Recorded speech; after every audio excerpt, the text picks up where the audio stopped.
Hello students, तो चलिए आज हम लोग देखेंगे वेतन शीर्षक का हम 25 नंबर क्वेश्चन को देखेंगे। ठीक है, बैक क्वेश्चन जो 25 नंबर क्वेश्चन है उसको हम देखेंगे किस तरीके से उसका हेडलाइन बनाया जाता है, क्या उसका मेन फ्रेश सॉल्यूशन होगा और जो इतने सारे वर्किंग नोट हैं उसको बनाएंगे। ठीक है, तो ये जो 25 नंबर क्वेश्चन है ना, थोड़ा सा टफ क्वेश्चन, थोड़ा हैवी क्वेश्चन है। ठीक है, अभी हम लोग का हैवी क्वेश्चन स्टार्ट हो गया 25 नंबर से 40 नंबर 44 नंबर तक के हमारा हैवी क्वेश्चन रहेगा। उसके बाद 45 46 एक दो क्वेश्चन और जो थोड़ा नॉर्मल रहेगा, फिर चैप्टर खत्म हो जाएगा। लेकिन ये जो 25 नंबर है बहुत हैवी हाई लेवल का क्वेश्चन है ये। ठीक है, तो इसको ध्यान से समझना, अच्छे से देखना प्रोसेस क्या होता है। अगर कुछ प्रॉब्लम जाता है, समझ नहीं आता है, कुछ टॉपिक ऐसा रहता है तो कमेंट में ज़रूर बोलना, और अगर समझ आ जाए तो भी बोलना कैसे लगा ये वीडियो, कैसे समझ आया। और समझ जहाँ पे नहीं आता बोलना कि वहाँ पे समझ नहीं आया, उस टॉपिक में समझ नहीं आया, तो उसके लिए आपको कुछ ना कुछ ज़रूर दिया जाएगा, या तो टेलीग्राम चैनल में, या फिर अगर वीडियो प्रोवाइड किया जाएगा आपको तो यूट्यूब चैनल में मिलेगा। और अगर कुछ नोट्स, कुछ नियम देने अगर देना हो मुझे तो टेलीग्राम चैनल में आपको मिल जाएगा। टेलीग्राम चैनल आपका डिस्क्रिप्शन में मिल जाएगा, वहाँ से आप उसको ज्वाइन कर लेना। ठीक है, तो जो 25 नंबर क्वेश्चन है उसको थोड़ा देख लेते हैं। 25 नंबर क्वेश्चन क्या बोला जाता है, 25 नंबर क्वेश्चन में क्या बोला गया है, उसके बाद थोड़ा क्वेश्चन को समझ लेंगे। समझने के बाद हम बोर्ड में जाएंगे, बोर्ड में वहाँ पे समझाएंगे। ठीक है, तो सबसे पहला क्वेश्चन में देखेंगे हम लोग 25 नंबर क्वेश्चन, पेज नंबर आ जाएगा आपका 162 नंबर पेज। ठीक है, 162 नंबर पेज है 25 नंबर। उसमें क्या बोला गया, मिस्टर रंगराजन चेन्नई में एक कंपनी में 1 जनवरी 2019 को 22,000 रुपये डैश 400-30,000 रुपये के वेतनमान पर नियुक्त हुए हैं। यहाँ पे वो कहाँ पे काम कर रहा है, चेन्नई शहर में काम कर रहा है। अगर हमें मकान किराए भत्ते की गणना करना पड़े, अगर मकान किराए भत्ता क्वेश्चन में दिया अगर हो तो हमें मकान किराए भत्ते की गणना करना पड़ेगा। वहाँ पे वेतन का 50% हमें लेना पड़ेगा, क्योंकि शहर चेन्नई यहाँ पे दिया गया है। ठीक है, दिल्ली, मुंबई और चेन्नई और कोलकाता, इन 4 शहर के लिए हमें 50% लगाना होता है वेतन का। तो मकान किराए भत्ते के जो नियम है उसको लॉन्च करेंगे और हम उसको पूरा प्रोसेस करके दिखाएंगे, तो वो सब बोर्ड में बताएंगे। अभी हम यहाँ पे क्वेश्चन देख लेते हैं। उनको वेतन मिला था, अब वेतन जो मिला है ग्रेड पे के अनुसार मिला है। अब ग्रेड पे मतलब क्या होता है, ग्रेड पे को हम हिंदी में बोलते हैं वेतनमान। वेतनमान का मतलब जब कंपनी में उसका ज्वाइनिंग हुआ, जब कंपनी में वो काम करना चालू किया, जब कंपनी में लग गया वो, उसके बाद उसको कितना वेतन था, 22,000 रुपये डैश 400। 400 का मतलब क्या है, जैसे वहां पे क्या बोला गया क्वेश्चन में कि 1 जनवरी 2019 को 22,000 डैश 400 डैश 30,000। इसका मतलब है कि जब वो कंपनी ज्वाइन किया था शुरू में उसको 22,000 रुपये का वेतन मिल रहा था, और हर साल 400, और जो डैश करके बीच में 400 रुपये दिया था उसका मतलब क्या है, हर साल 400 रुपये करके उसकी वेतन में वृद्धि होती है।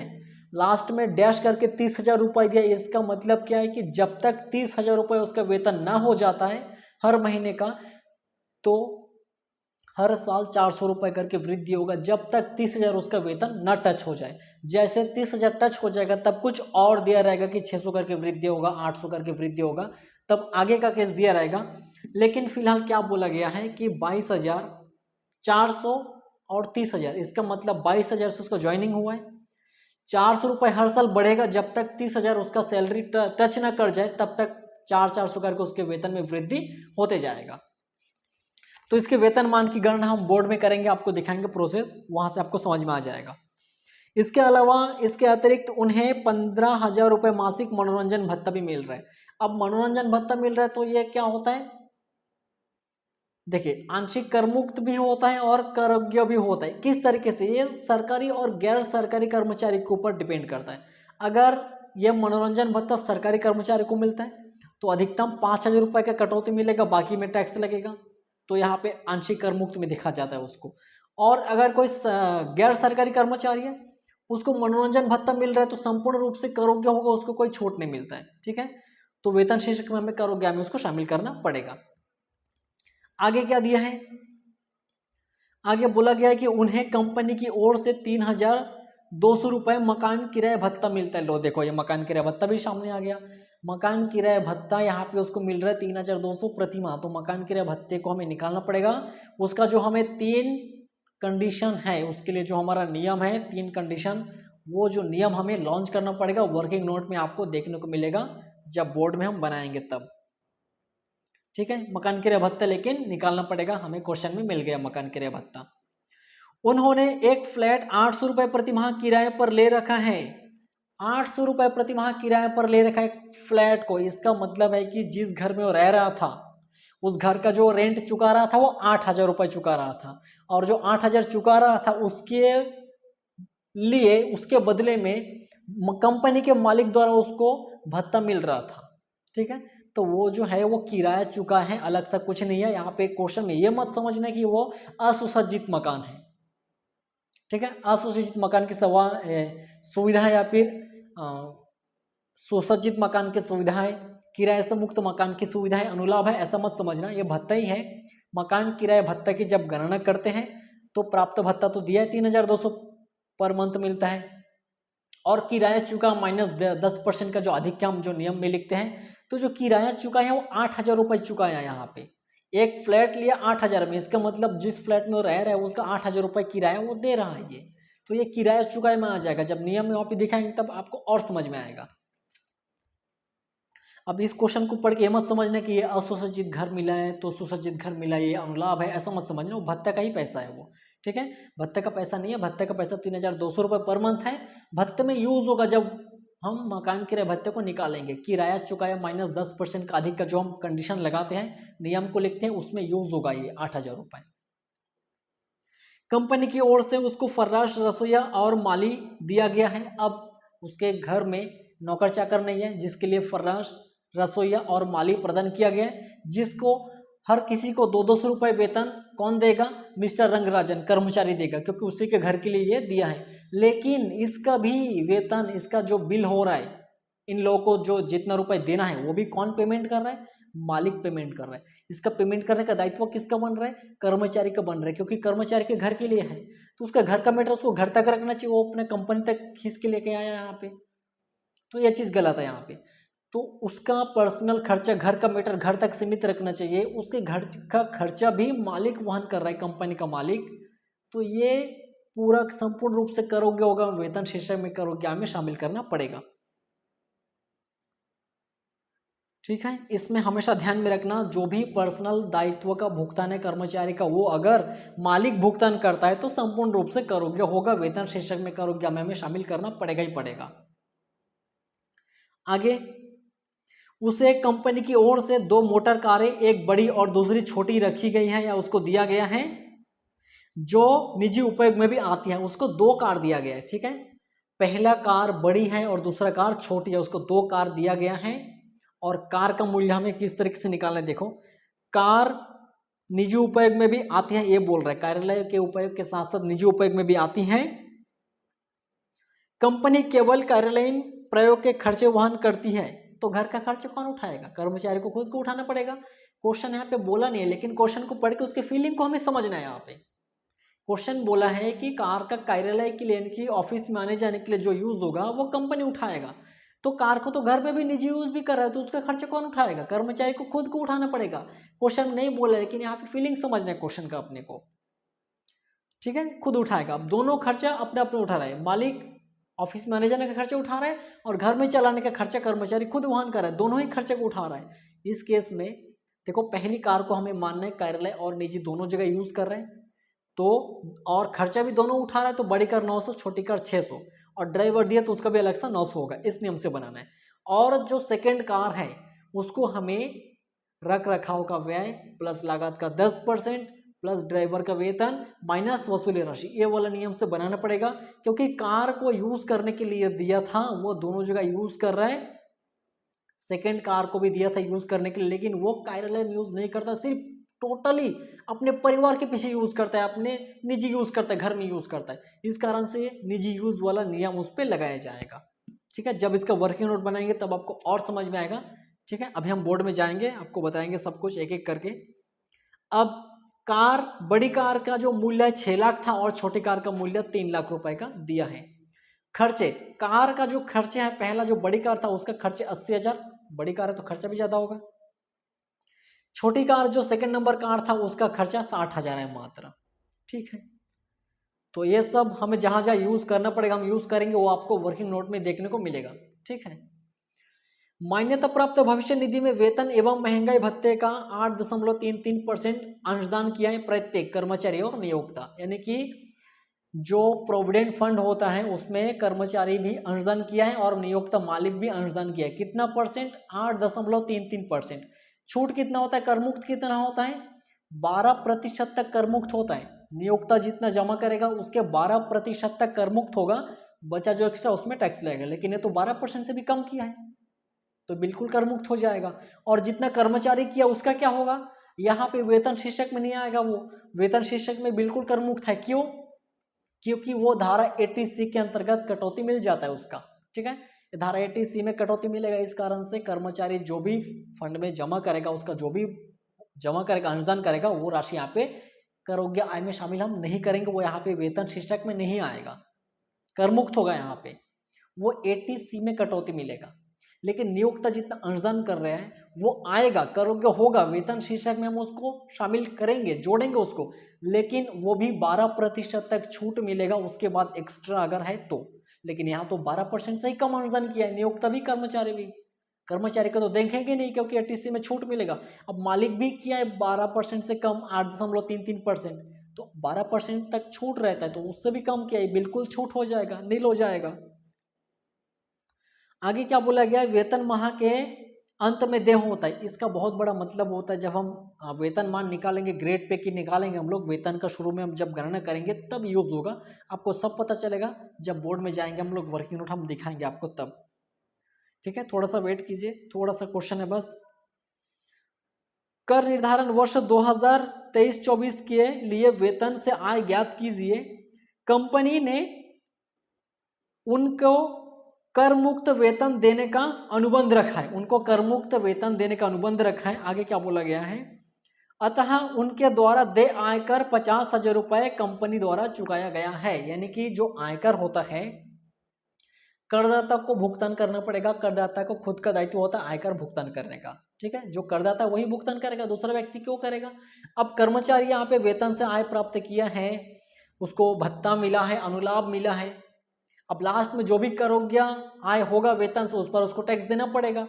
लेकिन उसका 50,000 रुपए का आय कर बन रहा है, आयकर उसको पटाना था, वो खुद पेमेंट करेगा कर्मचारी, लेकिन उसका भी भुगतान कौन कर रहा है? नियोक्ता कर रहा है। अब मैं पहले जस्ट कुछ ही टाइम पहले आपको बोला हो कि जब भी कर्मचारी के पर्सनल खर्चे का या पर्सनल दायित्व का भुगतान उसको खुद को करना चाहिए, पर वो नहीं करता है। उसके पर्सनल दायित्व का व्यय का भुगतान भी मालिक करता है, नियोक्ता करता है कंपनी का, तो वो संपूर्ण रूप से करोग्य होगा। वेतन शीर्षक में करोग्य आय में हमें उसको शामिल करना पड़ेगा।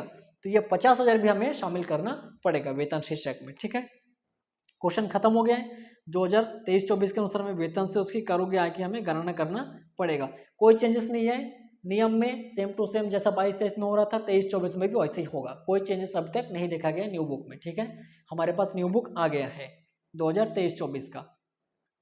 तो चलिए अब बोर्ड में देखते हैं, इसके वेतन से आय की गणना करेंगे और जितना सारा वर्किंग नोट है, हेडलाइन है, फ्रेश वाला सब आपको दिखाएंगे। चलिए फिर बोर्ड में चलते हैं।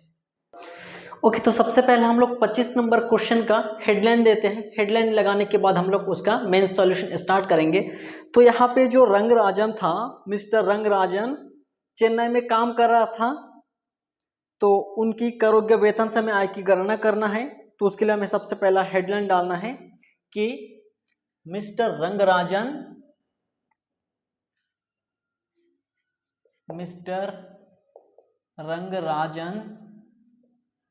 की वेतन से आय की गणना कर निर्धारण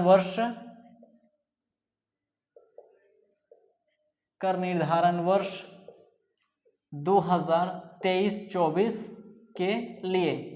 ठीक है, 2023-24 के लिए हमारा न्यू कर निर्धारण वर्ष, हमारा नया कर निर्धारण वर्ष स्टार्ट हो गया। हम न्यू बुक को मंगा लिए हैं, न्यू बुक हमारे पास आ गया है, आप लोग भी मंगवा लो। ठीक है, ये हमारे पास नया बुक आ गया है 2023-24 का 64th एडिशन। ठीक है, 64वां संशोधन का बुक आ गया है हमारे पास। इसी से पढ़ाएंगे अभी। और इसमें चेंजेस कुछ अभी तक नहीं दिखाए, लेकिन आगे चैप्टर में जैसे बढ़ते जाएंगे तो कुछ अगर चेंजेस दिखाएं तो आपको बताएंगे, और अगर चेंजेस कुछ नहीं दिखता है तो वैसे ही चलते रहेंगे जैसा हमारा नियम है। अब ये जो पहले हमारे पास था 63वां संशोधन का, इसमें ये 2022-23 का है। इसमें और जो न्यू एडिशन है उसमें कोई चेंजेस अभी तक नहीं दिखा वेतन शीर्षक तक, ठीक है। हमारा जो कृषि आय, निवास स्थान और जितना भी चैप्टर हम पढ़ते हुए आए हैं, जैसे हमारा वेतन चैप्टर हो गया है, तो ये जितने सारे चैप्टर पिछले हम पढ़ चुके हैं उसमें कोई भी अभी तक चेंजेस नहीं दिखा है, और वेतन चैप्टर का अभी तक चल ही रहा है, तो वेतन चैप्टर में भी कोई चेंजेस नहीं आया है। आगे मकान संपत्ति वगैरह पढ़ते पढ़ते जाएंगे, जिसमें अगर किसी में भी कोई परिवर्तन होता है तो हम आपको बताएंगे, और चेंजेस तो ज़्यादा दिखा नहीं है तो इसी तरीके से बनाया जाएगा। अब जितना सारे क्वेश्चन हम लोग 2022-23 के हिसाब से बना रहे थे, 23-24 के हिसाब से भी सेम रहेगा, कोई चेंजेस नहीं दिखा अब तक जितना पढ़ चुके हैं हम लोग, ठीक है। कृषि आय हो गया हमारा, और क्या पढ़ते, निवास स्थान हो गया, आयकर वाला जो इंट्रोडक्शन, जो हमारा परिचय वाला शुरू फर्स्ट चैप्टर था, उसमें अभी तक कोई परिवर्तन नहीं दिखे हैं। तो हमारे पास 2022-23 का बुक था, हम 2022-23 की सबसे बता रहे थे। अब 2023-24 का जो नया सत्र हमारा उसका बुक आ गया है, उसमें भी अभी तक कोई परिवर्तन नहीं दिखा है, तो आप लोग 2022-23 को 23-24 कर दोगे, ठीक है। 2022-23 को 23-24 कर दोगे, बाकी सब सेम है, कोई दिक्कत नहीं है। लेकिन अभी जितना सारा क्वेश्चन है उसमें क्या है, जैसे पुराना वाला बुक में 2019-20 लिखा था, तो यहाँ पे 20-21 मतलब एक एक साल बढ़ के आया है यहाँ पे, ठीक है। इतने चेंजेस आए हैं, बाकी कोई चेंजेस नहीं है, मतलब वर्ष को बढ़ा दिया है, बाकी क्वेश्चन सेम है, आंसर सेम है, नियम सेम है, बाकी कोई दिक्कत नहीं है, ठीक। तो रंगराजन वाला क्वेश्चन देखते हैं, हेडलाइन हम डाल दिए हैं। अब यहाँ पे सबसे पहला हम लिखेंगे वेतन, उनको वेतन क्या मिला था रंगराजन का। अब यहाँ पे वेतन लिखेंगे हम, वेतन को डायरेक्ट यहाँ पे नहीं लिख सकते, क्योंकि जो रंगराजन था उनको वेतन मिला है ग्रेड पे के हिसाब से। अब ग्रेड पे का मतलब क्या है, ग्रेड पे को बोला जाता है वेतनमान, उनको वेतनमान मिला है। अब वेतनमान मतलब क्या होता है, वेतनमान मतलब जब वो कंपनी में काम पे लगता है या नौकरी में लगता है, वो जितने राशि से लगेगा नौकरी में, हर साल उसकी नौकरी में या फिर उसका जो वेतन है, सैलरी है, उसके वेतन में वृद्धि होगा, हर साल कुछ ना कुछ वृद्धि होगा, उसको बोला जाता है वेतनमान। जैसे 25 नंबर क्वेश्चन में क्या बोला गया है कि वो देखो यहाँ पे 2022-23 का जो बुक था उसमें बोला है 1 जनवरी 2018 को 22,000 रुपए का वेतन डैश 22,000 से बढ़ के 400 रुपए बढ़ता है, जब तक 30,000 ना बढ़ जाए, तो 22,000 डैश 400 डैश 30,000 रुपए तक। कब, 1 जनवरी 2018 को 2022-23 के बुक में, लेकिन 2023-24 के बुक में क्या लिखा है, 1 जनवरी 2019।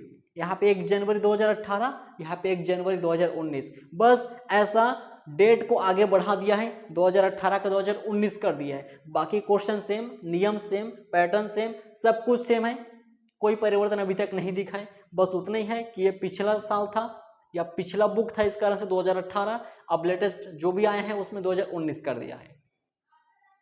जहां भी जिस तरीके से भी डेट लिखा है पुराने बुक में, उसका एक साल बढ़ा दिया गया है, बस। अब बाकी कोई दिक्कत नहीं है, same question, same amount, same नाम, same answer, same solution, same rule, कोई प्रॉब्लम वाली बात यहाँ पे नहीं है, ठीक है। यहाँ पे घबराना नहीं है, डरने की कोई बात नहीं है कि नया बुक आ गया तो बहुत नियम चेंज हो गया, ऐसा कोई बात नहीं है, अभी तक तो सेम टू सेम है। तो इसका हमें वेतन मान निकालना पड़ेगा। देखो यहाँ पे वेतन क्या दिया है उसका, 1 जनवरी 2019 को वो नौकरी में लगा है, तो उसको वेतन कितना मिल रहा था, 22,000 मिल रहा था। फिर डैश करके लिखा है 400, यानी कि 22,000 रुपए नौकरी पे लगा है, हर साल 400 करके वृद्धि होती है, और अधिकतम 30,000 रुपए तक, जब तक 30,000 रुपए का सैलरी उसका नहीं बन जाता तब तक 400 करके वृद्धि होगा।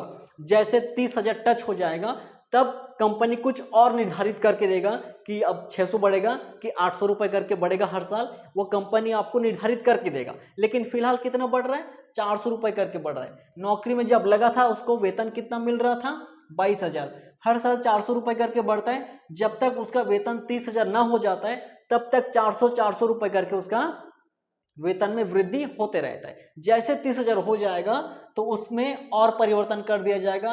हो सकता है ऐसा क्वेश्चन बोल दे कि 30,000 से 600 रुपए बढ़ेगा जब तक 60,000 ना हो जाए, ऐसा भी वो बोल सकता है क्वेश्चन। अगर 30,000 टच कर दिया तो आगे का ऐसा बढ़ा सकता है वो। लेकिन हमारे क्वेश्चन में फिलहाल इतना ही है, हम इतने को ही देखेंगे अभी। इसको बोला जाता है ग्रेड पे, वेतनमान। इसका मतलब क्या है कि जितना में नौकरी में लगेगा हर साल उसमें कुछ ना कुछ वृद्धि होगा जब तक उसका टारगेट पूरा ना हो जाए, जब तक उसका जो मेन एक लिमिट दिया गया है वहां तक टच जब तक ना हो जाएगा तब तक उतना रुपए करके वृद्धि होगा। तो यहाँ पे 400 दिया है, 22,000 में लगा था काम पे, 400 करके बढ़ते जाएगा जब तक 30,000 ना हो जाएगा उसका वेतन हर महीने का, तब तक वो 400 रुपए करके हर साल वृद्धि होते रहेगा। इसी को बोला जाता है वेतनमान। समझ आया वेतनमान का मतलब। अब इस क्वेश्चन में मिस्टर रंगराजन को चेन्नई में नौकरी में लगा था कंपनी में, वो भी 1 जनवरी 2019 को। तो उनको वेतनमान मिल रहा था 22,000 रुपए और 400 रुपए करके बढ़ रहा था। जब तक 30,000 ना हो जाए तब तक 400 करके वृद्धि होते हुए जाएगा। तो ऐसा मिला था उनको वेतन। अब वेतन मिला है तो हमें सबसे पहला वेतन की गणना करना पड़ेगा। अब वेतनमान का मतलब क्या है वो तो बता दिया। अब बहुत सारे लोगों के मन में ऐसा सवाल होगा कि आप ऐसा वेतन लिखे हो, ठीक है 22,000 रुपए वेतन, 400 रुपए करके बढ़ रहा है, और फिर जब तक 30,000 ना हो जाए तब तक 400 रुपए करके ही बढ़ेगा। ठीक है, सब ठीक है, कोई दिक्कत नहीं है। लेकिन ये जो हम सॉल्यूशन बना रहे हैं यहाँ पे, वेतन में कौन सा लिखेंगे, 22,000 की 400 की 30,000 की, क्या कैसे करके लिखेंगे इसको? इसके पीछे का मसला क्या है? यहाँ पे हमें इसका अलग सा वर्किंग नोट बनाना पड़ेगा। वहां से जो वेतन की गणना हम करेंगे, वहां से जो वेतन हमें प्राप्त होगा उसी वेतन को हम यहाँ पे दर्शाएंगे, उसी वेतन को हम यहाँ पे यूज करेंगे। हम इसमें से कुछ भी नहीं लेंगे यहाँ पे। हमें इसकी मदद से या इसकी सहायता से हमें अलग सा वर्किंग नोट बनाना पड़ेगा। वहां पे जो हमें वेतन प्राप्त होगा उसी वेतन का यूज यहाँ पे करना पड़ेगा। तो चलिए सबसे पहले हम लोग वेतन को देखते हैं, वर्किंग नोट बना के देखते हैं कि वेतन उसका कितना निकलता है। वर्किंग नोट,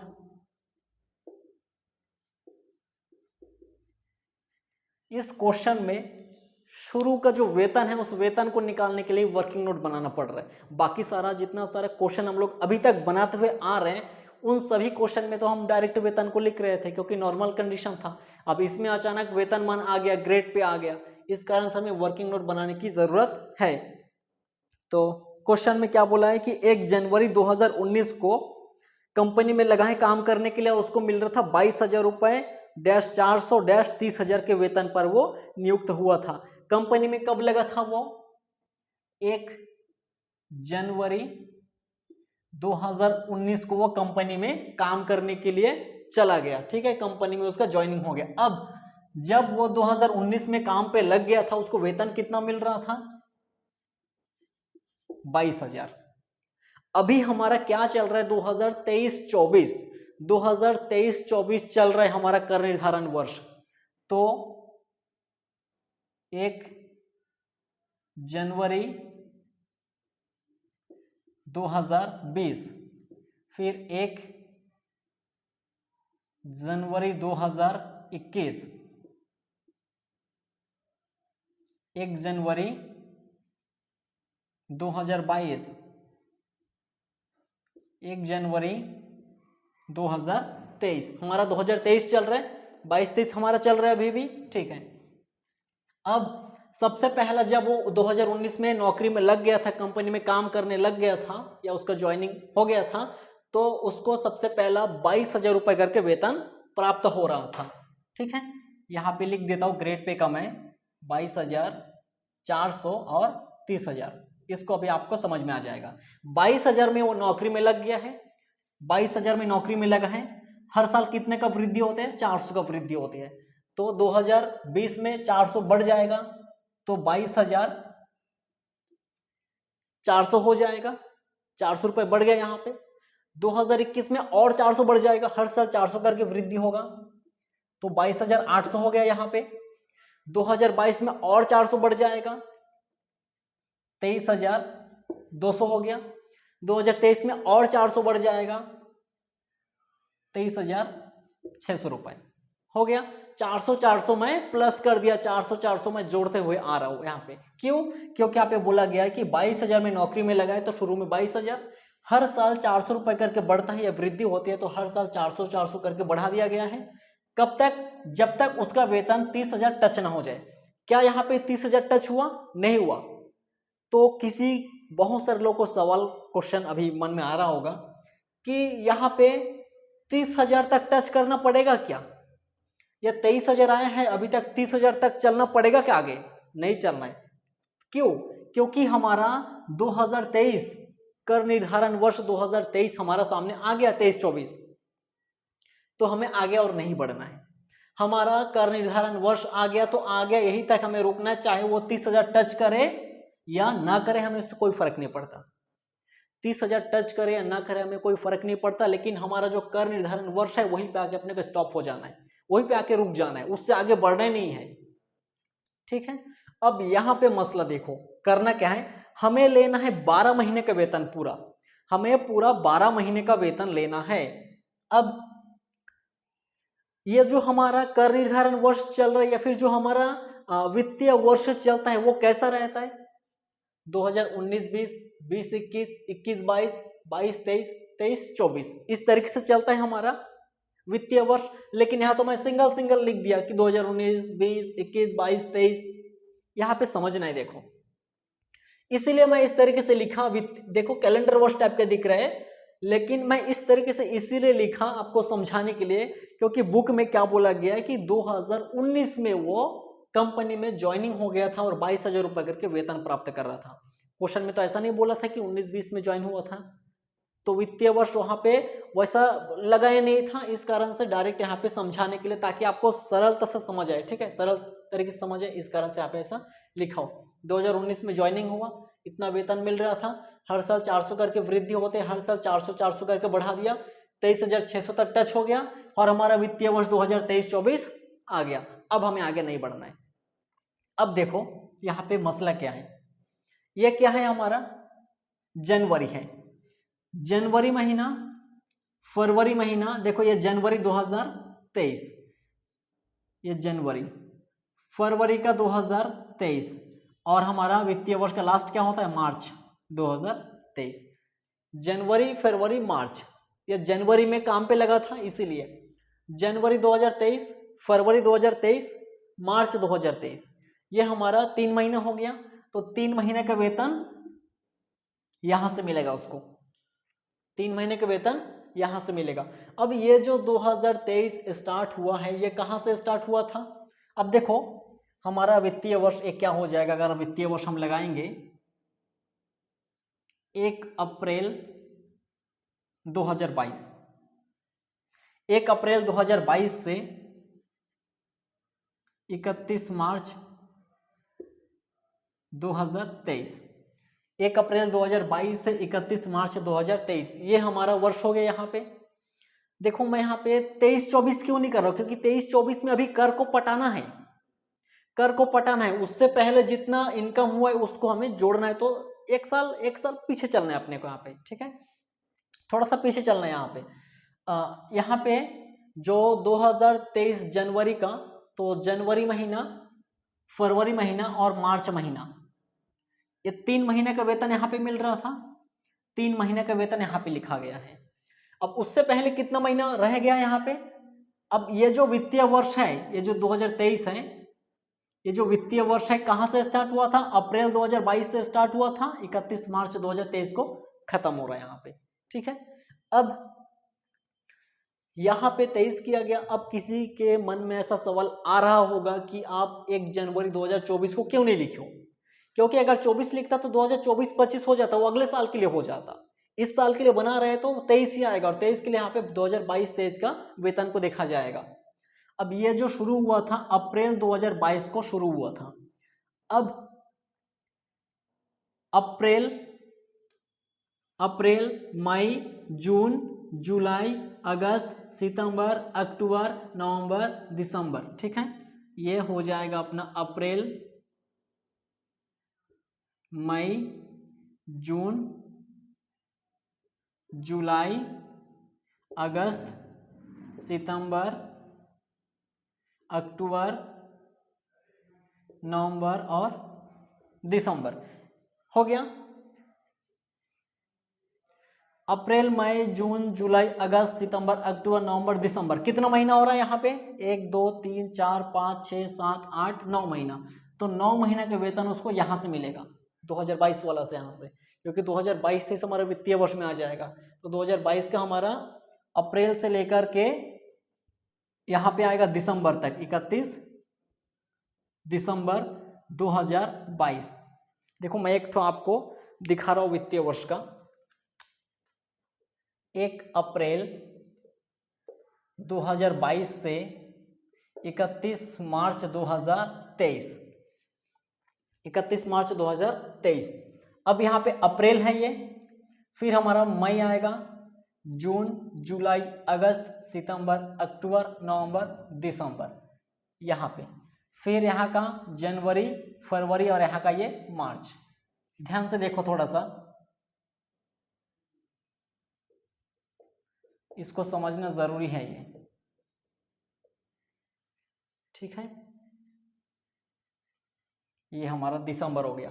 अप्रैल, मई, जून, जुलाई, अगस्त, सितंबर, अक्टूबर, नवंबर, दिसंबर, फिर जनवरी, फरवरी, मार्च।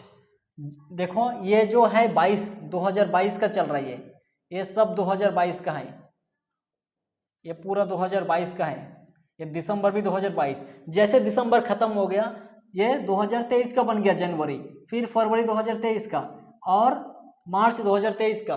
तो जनवरी, फरवरी, मार्च, ये जनवरी महीना, फरवरी महीना और मार्च महीना, ये 3 महीना है जो 2023 का था। तो 3 महीने का वेतन यहाँ से इसको मिल गया, जनवरी, फरवरी, मार्च, 3 महीने का वेतन यहाँ से मिलेगा।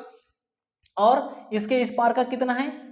1 अप्रैल, मई, जून, जुलाई, अगस्त, सितंबर, अक्टूबर, नवंबर, दिसंबर, 1 2 3 4 5 6 7 8 9 महीना, ये 9 महीने का वेतन उसको यहाँ से मिल गया। इस तरीके से इसको आप गिन सकते हैं। इसका और भी तरीका है, इसको आप अपने हिसाब से गिन सकते हो, आपको जैसा सरल लगे। इसका गिनने का 2-3 तरीका है।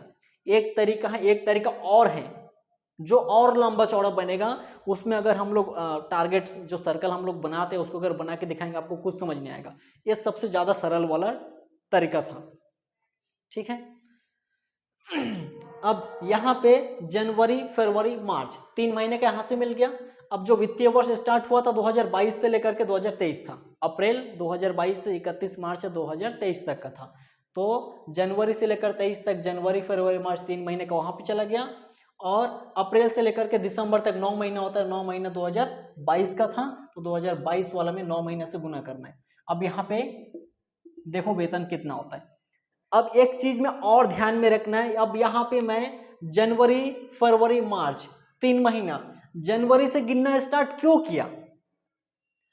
ठीक है, यहाँ पे जनवरी, फरवरी, मार्च, 3 महीना मैं क्यों गिना, और इस बार मैं 9 महीना क्यों गिन रहा हूं मैं यहाँ पे? इसके पीछे भी थोड़ा सा कारण देखो, क्वेश्चन में क्या बोला गया है। यहां सबसे लास्ट में, क्वेश्चन में सबसे लास्ट में क्या बोला गया है, यहां मानते हुए कि वेतन माह के अंत में देय होता है। ये जो शब्द बोला है ना, इस शब्द का बहुत बड़ा मतलब है यहाँ पे। यहां मानते हुए कि वेतन माह के अंत में देय होता है, माह के अंत में देय होता है। अब ये जो जनवरी है, ये जनवरी का कौन सा तारीख है? ये जनवरी का पूरा 1-1 तारीख है। अब मैं 1-1 तारीख क्यों लगाया? क्योंकि एक ही तारीख को वो शुरू में कंपनी में ज्वाइनिंग हुआ था, इस कारण से सब में 1 तारीख यहाँ पे लगा दिया गया है। अब जनवरी का 1 तारीख, लेकिन क्वेश्चन क्या बोला था? क्वेश्चन तो बोला था माह के अंत में देय होता है उसका वेतन, वेतन उसका माह के अंत में देय होता है। लेकिन ये तो महीने का पहला तारीख है, ये तो महीने का पहला तारीख है जनवरी। लेकिन क्वेश्चन के हिसाब से हमें कौन सा चाहिए? माह के अंतिम तारीख चाहिए अपने को। अब अंतिम तारीख कहाँ है? ये तो 1 जनवरी है। अब हम क्या देखेंगे, अब ये 1 जनवरी है, जनवरी महीना अभी लगा है, 1 तारीख है, तो उससे पहले कौन सा महीना है जो खत्म हो चुका है, जिसका अंतिम हो चुका है? हमें किसी भी महीना का आखिरी तारीख चाहिए। किसी भी महीने का कहने का मतलब यहाँ पे हमें आखिरी तारीख चाहिए था, लेकिन ये तो पहला तारीख है। अब ये पहला तारीख है तो इससे पहले ऐसा कौन सा महीना था जो खत्म हो चुका है? तो दिसंबर से पहले रिसेंटली, सॉरी जनवरी से पहले एकदम रिसेंटली दिसंबर खत्म हुआ है। दिसंबर का एंड हुआ यहाँ पे 31 दिसंबर, ठीक है। ये दिसंबर का खत्म हुआ यहाँ पे 2022 का, और जनवरी का 1 तारीख यहाँ पे दिखाया गया है। जनवरी का 1 तारीख है यहाँ पे। तो हमें चाहिए माह का अंतिम तारीख, और अंतिम तारीख को वेतन दे होता है। तो ये जनवरी का 1 तारीख लिखा था, तो जनवरी से पहले कौन सा महीना है यहाँ पे? दिसंबर। ये दिसंबर महीना जो अभी अभी खत्म हुआ 31 दिसंबर, तो दिसंबर को दे होता है। तो यहाँ पे हमारा वित्तीय वर्ष अप्रैल से स्टार्ट होता है। अप्रैल, मई, जून, जुलाई, अगस्त, सितंबर, अक्टूबर, नवंबर। अच्छा, नवंबर यहाँ से चालू हुआ है। अप्रैल, मई, जून, जुलाई, अगस्त, सितंबर, अक्टूबर, नवंबर, दिसंबर, यहाँ से यहाँ तक पूरा गिनना। यहाँ पे 1 महीना और है, यहाँ पे 1 2 3 4 5 6 7 8 9 महीना। तो टोटल 9 महीना इस तरफ हो रहा है दिसंबर तक, और जनवरी, फरवरी, मार्च 3 महीने यहाँ का हो रहा है। तो ये 2022 के लाइन में 2022 में 9 महीने से गुना करना है, और 2023 में 3 महीने से गुना करना है। हो गया रीजन। अब देखो कुछ कुछ क्वेश्चन में क्या बोलेगा कि वेतन माह के अगले माह के पहले तारीख को दे होता है, या माह के पहले तारीख को, या अगले माह के पहले तारीख को दे होता है। अगर पहले तारीख को दे बोल दिया तो पहला तारीख तो है ही हमारे पास। अब पहला तारीख है तो दिसंबर को भी इसके साथ जनवरी को भी इसके साथ गिन लिया जाएगा। अप्रैल, मई, जून, जुलाई, अगस्त, सितंबर, अक्टूबर, नवंबर, दिसंबर, और जनवरी को भी गिन लिया जाएगा। तो यहाँ पे कितना महीना हो जाएगा? 10 महीना हो जाएगा, 1 महीना बढ़ जाएगा। और यहाँ पे कितना महीना बच जाएगा? 2 महीना बच जाएगा। तो 2023 का यहाँ पे 2 महीने से गुना कर देना है, और 2022 के यहाँ पे 10 महीने का गुना कर देना है। कब करना है? जब माह के पहले तारीख को दे होगा। एक आध क्वेश्चन में आपको मिल जाएगा वैसा वाला, 40 नंबर या 38 नंबर जो भी क्वेश्चन आएगा आगे हम बताएंगे उसमें। लेकिन फिलहाल इस क्वेश्चन में क्या बोला गया था कि माह के अंत में दे होता है, ठीक है। माह के अंत में दे होता है, इसका कहने का मतलब है कि महीना के लास्ट में। अब ये जो था ये तो हमारे पास 1 तारीख था, ये तो महीने का लास्ट नहीं है। तो इससे पहले कौन सा महीना है? दिसंबर, जो बिल्कुल तरीके से खत्म हो चुका है। 31 दिसंबर उसका एंड हो चुका है। तो 31 दिसंबर को माना जाएगा कि यही अंतिम माह का अंतिम तारीख यही है। तो दिसंबर तक गिनेंगे। अप्रैल से दिसंबर तक 9 महीना, और जनवरी, फरवरी, मार्च, 3 महीना यहाँ पे आ जाएगा। और इससे पहले का 9 महीना 2022 वाला में लिस्ट में चले जाएगा, क्योंकि 2022 है पूरा यहाँ तक, और यहाँ से 2023 का है, ठीक है। इस वित्तीय वर्ष को पूरा समझना है। यहाँ पे ये ग्रेड पे का मसला है। ये ग्रेड पे ऐसा है, कुछ टीचर और सरल तरीके से, मतलब एकदम शॉर्टकट तरीके से, और खाली बोलचाल की भाषा में मतलब डायरेक्ट बोल देंगे, नहीं इतना आएगा उतना आएगा। कई सारा तरीका है, आपको जो अच्छा लगे वो देखो। रीजन सहित पूरा डेट गिन के आपको बताया, ठीक है तो ठीक है, नहीं लगा तो और बताओ। हमारे पास और तरीका है। अगर ये तरीका समझ नहीं आया, सबसे सरल तरीका था, पूरा डेट गिन के बता दिया हो कि कहाँ से कैसे आएगा। समझ नहीं आया बताओ, हमारा और तरीका है इसको बनाने का, हम और तरीके से गिन सकते, और तरीके से बना सकते हैं, कोई दिक्कत वाली बात नहीं है इसमें। अगर ये तरीका सबको सब सरल था, अच्छा लगा ठीक है, समझ आया ठीक है, नहीं आया तो बताओ कहाँ समझ नहीं आया। अगर इसमें दोबारा आपको समझाने से आपको क्लियर हो जाएगा, या फिर आपको ये अच्छा लग रहा है, थोड़ा बहुत कंफ्यूज लग रहा है, आपको एक बार और समझाने से क्लियर हो जाएगा, ठीक है। यही रीति से, इसी नियम से आपको और बताया जाएगा। और ये नियम आपको अच्छा नहीं लग रहा है, हमारे पास और नियम है, और नियम से आपको समझा सकते हैं। लेकिन कमेंट में बताओ आपको ये कैसा लग रहा है, समझ आया कि नहीं आया। अब यहाँ पे हमें यहाँ से 9 महीने का गुना करना है, यहाँ पे 3 महीने का गुना करना है। हमें यहाँ पे वेतन निकालना है। कितना था 2022 वाला में? 23,200 रुपए का 9 महीने से गुना करेंगे, और 23 में 23,600 रुपए का 3 महीने से गुना करेंगे।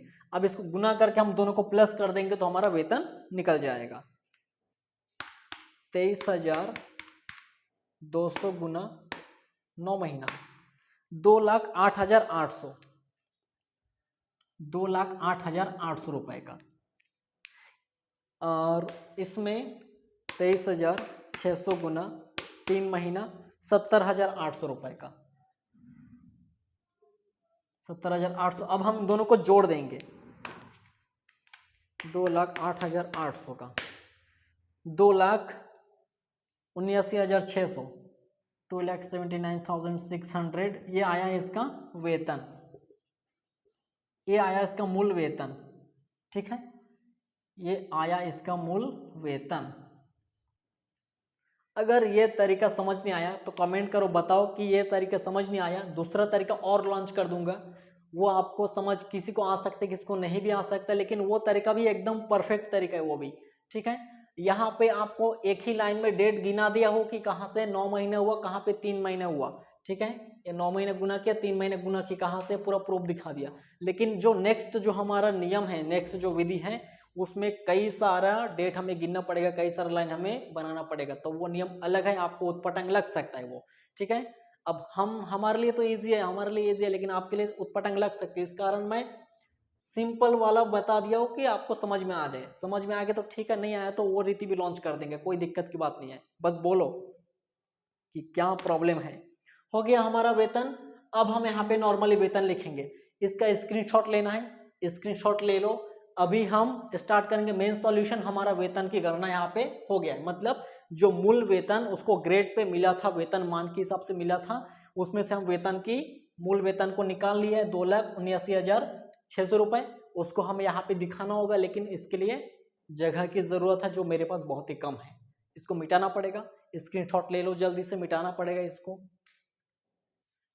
ले लिए, हो गया, मिटाओ। ठीक है, देखो ग्रेड पे थोड़ा सा कम ही पूछा जाता है, लेकिन पूछा जाता है कभी कभी एग्जाम में। समझ नहीं आया तो बताना कहाँ समझ नहीं आया, या दूसरा रीति लॉन्च करना है कि इसी रीति को दोबारा समझाना है, बताना, समझा देंगे उसके लिए। ठीक है, और भी बहुत सारे क्वेश्चन है एग्जाम्पल में है इसी का। 38 नंबर भी क्वेश्चन, 40 नंबर क्वेश्चन, बहुत सारे क्वेश्चन और मिलेगा उसमें। लेकिन जो जो वीडियो देख रहे हो कमेंट करना कि यहाँ पे समझ नहीं आ रहा ग्रेड पर कि कैसा हार है। ठीक है, सब बताना अपना हालत।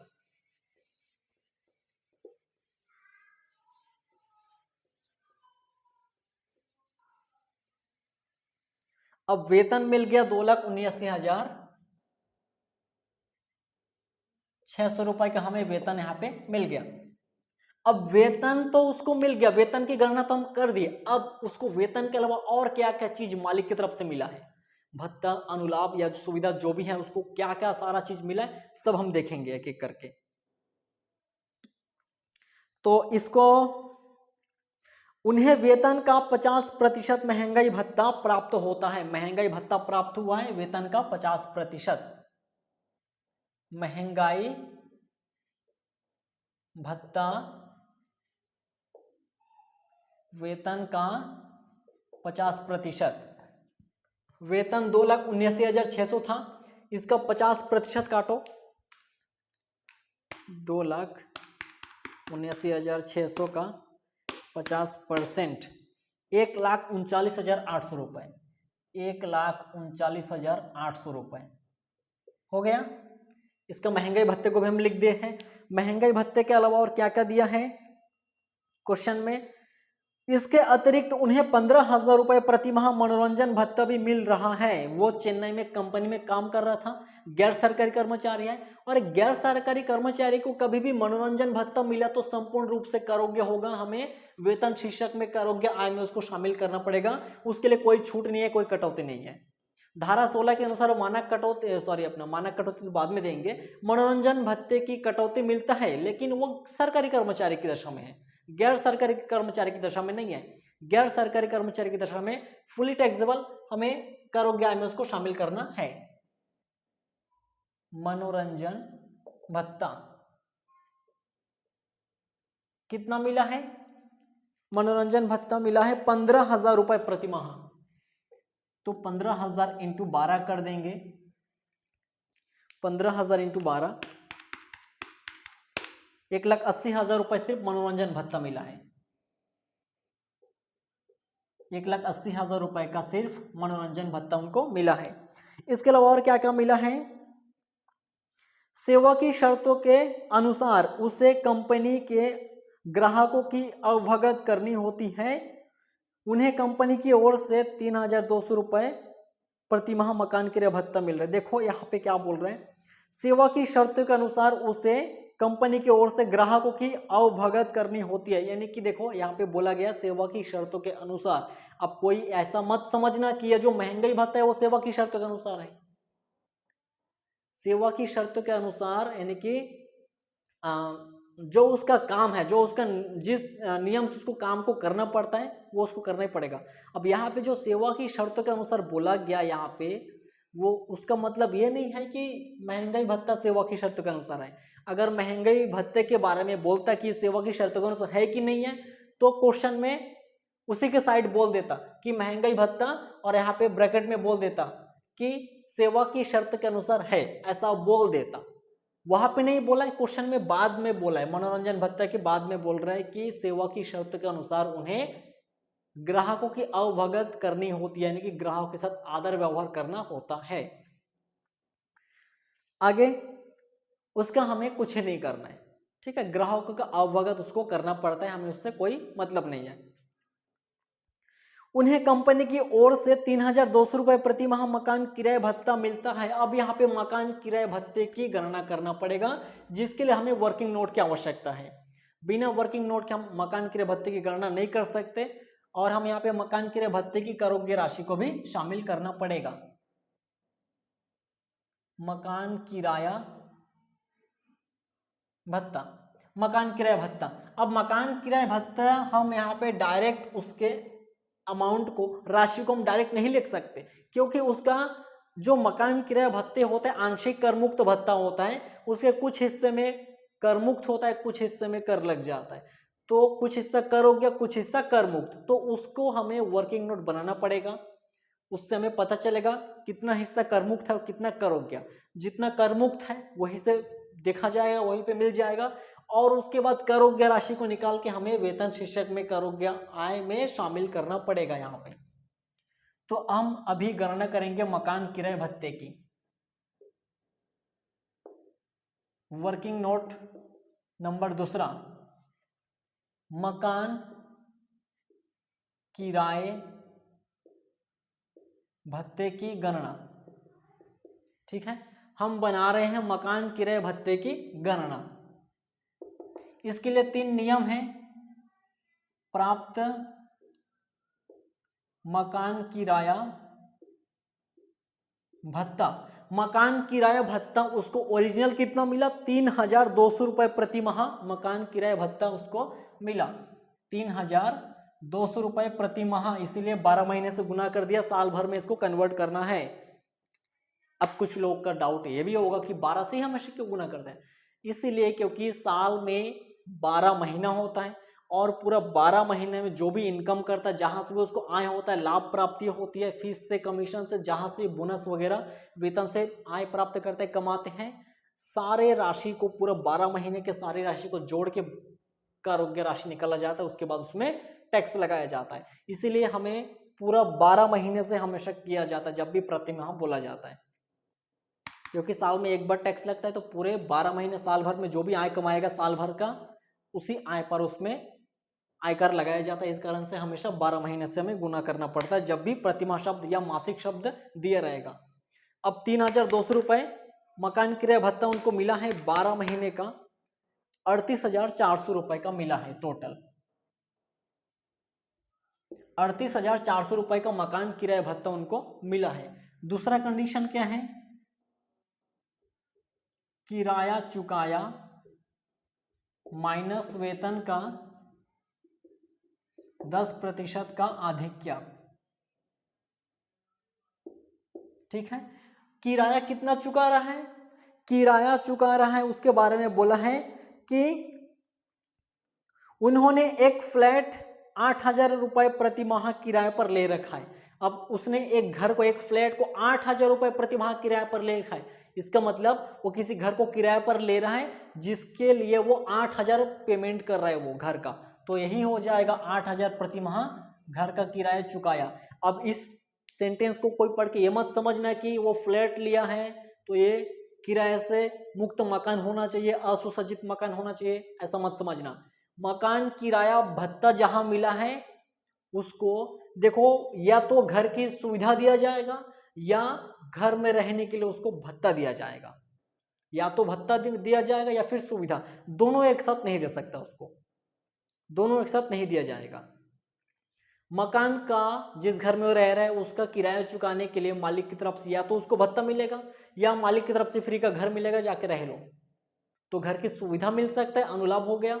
या फिर जिस घर में वो रेंट में रह रहा है उसका रेंट चुकाने के लिए मालिक की तरफ से पैसा मिल सकता है, भत्ता भी मिल सकता है। यहाँ पे क्वेश्चन में सबसे पहला भत्ता मिला बोल दिया। अब वो फ्लैट को किराया पर लिया, इसका मतलब जिस कमरे में रह रहा था उस कमरे का वो किराया चुका रहा था 8,000। अब इस क्वेश्चन को कोई पढ़ के ये मत समझना कि वो फ्लैट को 8,000 रुपए में किराया पर लिया था, इसका मतलब ये असुसज्जित मकान है तो ऐसा है वैसा है, ये दुनिया भर का माइंड में मत लाना, ठीक है। ये सब असुसज्जित मकान नहीं है, मकान किराया भत्ता उसको पहले मिला था, उस जिस मकान में रह रहा था उसका किराया ये चुका रहा था। तो इस तरीके से घुमा के पूछा है कि एक फ्लैट को 8,000 में किराया पर लिया था, इसका मतलब जिस फ्लैट में रह रहा था वो 8,000 रुपए उस फ्लैट का उस घर का वो चुका रहा था। तो ये चुकाया किराया है 12 महीने का। अब 12 अट्ठे 96,000 इधर माइनस वेतन का 10% का आधिक्य। अब यहाँ पे वेतन का मसला और अलग है, यहाँ पे वेतन में बहुत सारा चीजों को जोड़ा जाता है, बहुत सारा चीज जोड़ के वेतन बनता है। अब वेतन हमें अलग से यहाँ पे निकालना पड़ेगा। यहाँ का वेतन दोनों अलग अलग है। यहाँ पे जो मूल वेतन है उसको निकालने के लिए हमें वेतन मान ग्रेड पे को गणना करके निकाल लिए हैं, जिसको आपको डेट समेत बता दिया हूँ फर्स्ट नोट में। सेकेंड वर्किंग नोट में अभी हम गणना करेंगे मकान किराए भत्ते की, जिसके लिए हमें आवश्यकता है वेतन का। अब यहाँ पे वेतन की आवश्यकता अब ऐसा नहीं है कि इस वेतन को हम लोग यहाँ पे यूज कर देंगे, ऐसा नहीं है। यहाँ पे वेतन का मतलब और अलग है। यहाँ पे वेतन का मतलब क्या होता है, वेतन बराबर मूल वेतन प्लस महंगाई, वेतन प्लस महंगाई भत्ता, यह सेवा के अधीन होना चाहिए, प्लस प्रतिशत वाला कमीशन, ठीक है, परसेंट वाला कमीशन होना चाहिए। ये 3-4 चीज को जोड़ के बनाया जाता है वेतन। उसी वेतन का यहाँ पे 10% काटा जाता है। यहाँ पे वेतन का मतलब ये होगा, ठीक है। कंफ्यूज नहीं होना, बिल्कुल कंफ्यूज नहीं होना, बिल्कुल आसान है। और ये सब आपको अल्ट्रा लेवल नोट्स में मिलेगा, बुक में भी मिलेगा, लेकिन आपको बुक में ढूंढ के मिलेगा कि नहीं मिलेगा वो आप जानो। टेलीग्राम चैनल में ज्वाइन करो, वहां पे लिंक डिस्क्रिप्शन में दिया है, वहां पे नोट को मांगो, नोट आपको ही पे मिल जाएगा। नोट को पढ़ो, सब पता चल जाएगा कहाँ से क्या आ रहा है क्या नहीं आ रहा है, सारा नियम करना वहीं से आपको पता चल जाएगा। तो वहां से आपने को अब देखो वेतन निकालना पड़ेगा, वहां पे जो यूज करेंगे वेतन, उस वेतन के लिए ये हमें निकालना पड़ेगा। अब मूल वेतन कितना है, यहाँ पे मूल वेतन 2,79,600 प्लस महंगाई वेतन। महंगाई वेतन हमारे क्वेश्चन में नहीं है, तो महंगाई वेतन को हम क्या कर देंगे, नील कर देंगे। प्लस महंगाई भत्ता सेवा के अधीन। महंगाई भत्ता हमारे पास है 1,80,000 का, पर यह सेवा की शर्तों के अनुसार है कि नहीं है। क्वेश्चन में देखो, क्वेश्चन में जो महंगाई भत्ता 15,000 प्रति माह बोला, उसके साइड में सेवा की शर्तों के अनुसार नहीं लिखा है।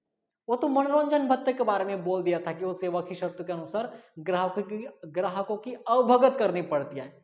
महंगाई भत्ता सेवा के शर्तों के अनुसार ऐसा तो नहीं बोला है वहां पे, तो सेवा के दिन नहीं है। आगे कहीं पे क्वेश्चन में नीचे एक पहचान दिया है, देखो, मान्यता प्राप्त भविष्य निधि में वेतन एवं महंगाई भत्ते का 8.33% से अंशदान करते हैं। प्रत्येक मालिक और कर्मचारी दोनों ही मिलके 8.33% अंशदान करते हैं। अब यहां पे किस चीज का अंशदान करते हैं, वेतन एवं महंगाई भत्ते का, ठीक है, यह पहचान है। ऐसा अगर किसी क्वेश्चन में लिखा है, इसका मतलब है कि वेतन के साथ साथ महंगाई भत्ता भी सेवा की शर्तों के अनुसार है। इसको आपको याद रखना है, हमेशा ध्यान में रखना है।